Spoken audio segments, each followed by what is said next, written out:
రాజస్థాన్ రాయల్స్లో ఒక ఇద్దరు ప్లేయర్స్ ఉన్నారు. అసలు వాళ్ళు టీంలో ఎందుకు ఉన్నారో కూడా అర్థం కావట్లేదు, ఎందుకు పెట్టుకున్నారో అర్థం కావట్లేదు. ఇక ఈరోజు మ్యాచ్లో లక్నో ఓడిపోయిందంటే కేఎల్ రాహుల్కి రిపీట్ అయిందే, సంజీవ్ గయాంకతో రిషబ్ పంత్కి కూడా రిపీట్ అయ్యే ఛాన్స్ ఉందన్నమాట. సో ఎందుకో తెలుసుకుందాము. అలాగే ఈరోజు నికోలస్ పురాన్ ఫెయిల్ అయ్యే అవకాశం ఉంది, స్టార్టింగ్లోనే చెప్తున్నాను. అది ఎందుకో కూడా తెలుసుకుందాము. రాజస్థాన్ రాయల్స్ మరియు లక్నో సూపర్ జైంట్స్ మధ్య మ్యాచ్ అనమాట. April 19th match number 36. ఈ match Rajasthan Royals home ground Sawai Man Singh స్టేడియంలో జరగబోతోంది. ఇండియన్ టైమింగ్స్ ప్రకారం 7:30కి ఈ మ్యాచ్ స్టార్ట్ అవుతుంది. ఫస్ట్ మనం సవాయి మాన్సింగ్ పిచ్ రిపోర్ట్ తెలుసుకుందాము. అయితే అందులో భాగంగా రీసెంట్ మ్యాచ్ ఒకసారి చూసాము అంటే రాజస్థాన్ రాయల్స్ 173 కొడితే ఆర్సీబీ 175 కొట్టి చేస్ చేసిందనమాట. సో బ్యాటింగ్కి అనుకూలించే పిచ్ ఇది బేసిక్గా. అండ్ పిచ్ రిపోర్ట్ విషయానికి వచ్చాము అంటే క్లియర్గా అల్ట్రా హై స్కోరింగ్ పిచ్ అయితే కాదు, బ్యాటింగ్ అనుకూలిస్తుంది. ఎలా అంటే 170, 160 నుంచి 190, 200ని కూడా టచ్ చేయొచ్చు.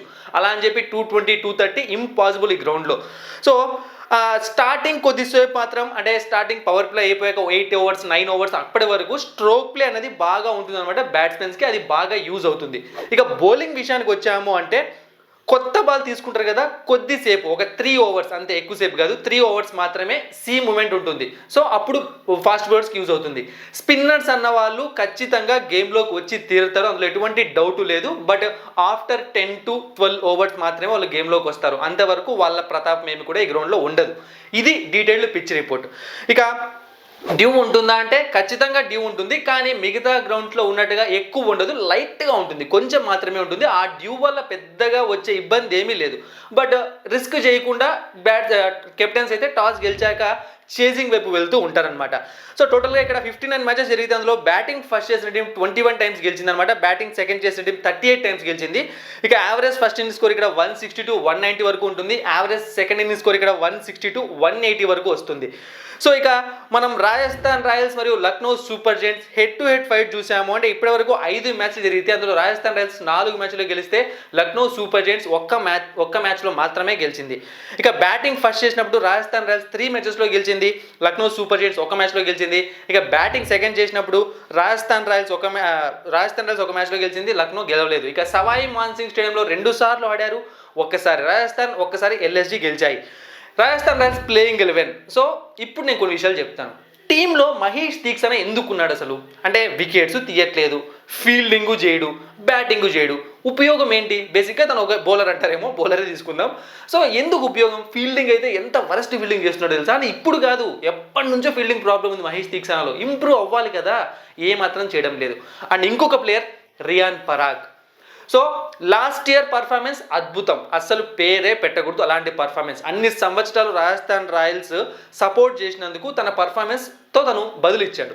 బట్ ఈ ఇయర్ ఏమైంది? ఏం ఆడుతున్నాం అసలు? సరే ఆడకపోగా ఆ యాటిట్యూడ్ ఎక్కువ కనిపిస్తుంది అనమాట ఆ ఫీల్డింగ్ చేసే టైంలో కానీ. సో కొంచెం అంటే చూస్తూనే కనిపించేస్తుంది తన యాటిట్యూడ్, తన ఇష్టము, మనకు ప్రాబ్లం ఉండకూడదు దాంతో. బట్ ఎందుకు యాటిట్యూడ్ అంటున్నాను అంతే అనమాట, ప్రాబ్లం కాదు అది. అంటే ఆడే వాళ్ళకు కూడా అంత ఉండదేమో అని నా feeling. For suppose Virat Kohli attitude కనిపించదు, కానీ చూపించాలనుకుంటే 100 రెట్లు చూపించగలడు. సో పర్ఫార్మెన్స్లో యాటిట్యూడ్ పెడితే బాగుంటుందేమో. లాస్ట్ మ్యాచ్లో ఎందుకు నమ్మారో తెలియదు, పవర్ ప్లే సూపర్ ఓవర్లో పంపించారు మనోన్ని. అంటే యాడ్కర్స్ బాగా ఆడతారని నమ్మి ఉండొచ్చు, బట్ ఫామ్లో ఉండాలి కదా ఆడాలంటే. సో ఇదనమాట, ఎందుకున్నారో కూడా తెలియదు అనమాట వీళ్ళందరూ కూడా రాజస్థాన్ రాయల్స్ టీంలో. ఇది పరిస్థితి. ఇక ఇంకొక ప్రాబ్లం ఏంటి అంటే ఇక్కడ వస్తుండేది వీళ్ళకి బౌలింగ్ డిపార్ట్మెంట్లో అనమాట. తుషార్ దేశపాండే గురించి. ఎందుకంటే తుషార్ దేశపాండేని కాకుండా ఇంకా కొంతమంది ఉన్నారు, ఆకాష్ మధ్యలో ఉన్నాడు, యుజ్వీర్ సింగ్ చెరకు ఉన్నాడు. సో వీళ్ళని ట్రై చేయొచ్చు కదా, ఎందుకు తుషార్ దేశపాండే అంతగా నమ్ముతున్నారు? ఈ రోజు మ్యాచ్లో నికోలస్ పురానికి దొరికాడు అనుకోండి తుషార్ దేశపాండే, దుమ్ము లేపేస్తాడు. ఏమో అవుట్ కూడా అవ్వచ్చు, కానీ ఓవర్ 2-3 సిక్స్లు కొడతాడు అనమాట. అలాంటి వరస్ట్ బౌలింగ్ పడుతుంది తుషార్ దేశపాండే దగ్గర నుంచి. వాళ్ళ టీం చాలా డౌన్ అవుతుంది దానివల్ల, దానికి ఎదగాలి సొల్యూషన్. ఇక సంజు శాంసన్ గురించి ఒక అప్డేట్ అనమాట. బేసిక్గా ఈ వీడియో చేస్తున్న టైంకి దానికి ఎటువంటి హెల్త్ ప్రాబ్లం లేదు, అంటే మ్యాచ్ రోజు వరకు మేము ఇంకా చూస్తాము, ఇప్పటికైతే ప్రాబ్లం లేదు అని చెప్పి ఒక అప్డేట్ ఉంది. సో మ్యాచ్ టైంకి ఏమైనా మారితే మనం చెప్పలేము అనమాట. సో ప్రెసెంట్ అయితే టీంలో ఉంటాడు. ఒకవేళ సంజు శాంసన్ లేకుంటే ఇంకా కష్టపడుతుంది టీం అన్నది. అండ్ ఈ టీం మొత్తం చూసాము అంటే ఇంకొక 2-3 ప్లేయర్స్ మీద రన్ అవుతుంది అనమాట. సంజు శాంసన్, యశస్వి జైస్వాల్, అండ్ అలాగే బౌలింగ్లో జోఫ్రా ఆర్చరు, సందీప్ శర్మ, ఈ వీళ్ళ 4 మీదే ఈ టీం నడుస్తోంది. ఇక మిగతా వాళ్ళందరూ మధ్యలో ఏదో పాసింగ్ క్లౌడ్స్ లేక వస్తున్నారు పోతున్నారు, అదే ప్రాబ్లం అనమాట, సరిగ్గా పర్ఫామ్ చేయడం లేదు. సో టీంలో చేంజ్ ఉండే అవకాశం ఉంటుంది తుషార్ దేశపాండే రూపంలో. ఇక ఒకవేళ సంజు శాంసన్ లేడు అనుకోండి, శుభం దుబే డైరెక్ట్ ప్లేయింగ్లోకి వచ్చేస్తాడు, రియాన్ పరాగ్ కెప్టెన్సీ చేస్తాడు. సో ఇంకా ఇంకొక బౌలర్ని ఎవరైనా తీసుకొని వచ్చేస్తారనమాట. ఈ విధంగా వాళ్ళు సెట్ చేసుకునే ఛాన్స్ ఉంటుంది. సో ఇవి రాజస్థాన్ రాయల్స్ టీంలో ఉన్న problems. Playing 11 Yashasvi Jaiswal, Sanju Samson, Riyan Parag, Nitish Rana, Dhruv Jurel, Shimron Hetmyer, Wanindu Hasaranga, Jofra Archer, Maheesh Theekshana, Sandeep Sharma, Tushar Deshpande, Akash Madhwal, impact ప్లేయర్గా శుభం దుబే. సో ఇక next Lucknow super giants playing 11. So వీళ్ళ ప్లేయింగ్ 11లో ఉన్న ఇష్యూస్ ఏంటి చూసాము అంటే, స్టార్టింగ్లో మనం వీళ్ళ టీం గురించి మాట్లాడినప్పుడు చాలా విషయాలు మాట్లాడాం. ఏదో ప్రాబ్లం ఉంది, ఓపెనింగ్ డిపార్ట్మెంట్ ప్రాబ్లం ఉంది. బట్ ఈ సంవత్సరం అదే వీళ్ళకు అంటే ఏదైతే ప్రపంచం మొత్తం ఫెయిల్ అనుకున్నారో అదే సూపర్ హిట్ అయిపోయింది. అండ్ ఈరోజు మ్యాచ్లో మయాంక్ యాదవ్ 100% ఆడతాడు. తను ఆల్రెడీ టీంతో జాయిన్ అయిపోయాడు, పిచ్ కూడా తనకు సహకరిస్తుంది కాబట్టి తన టీంలో డైరెక్ట్గా వస్తాడనమాట. ఈ ఒక్క చేంజ్ గుర్తుపెట్టుకోండి.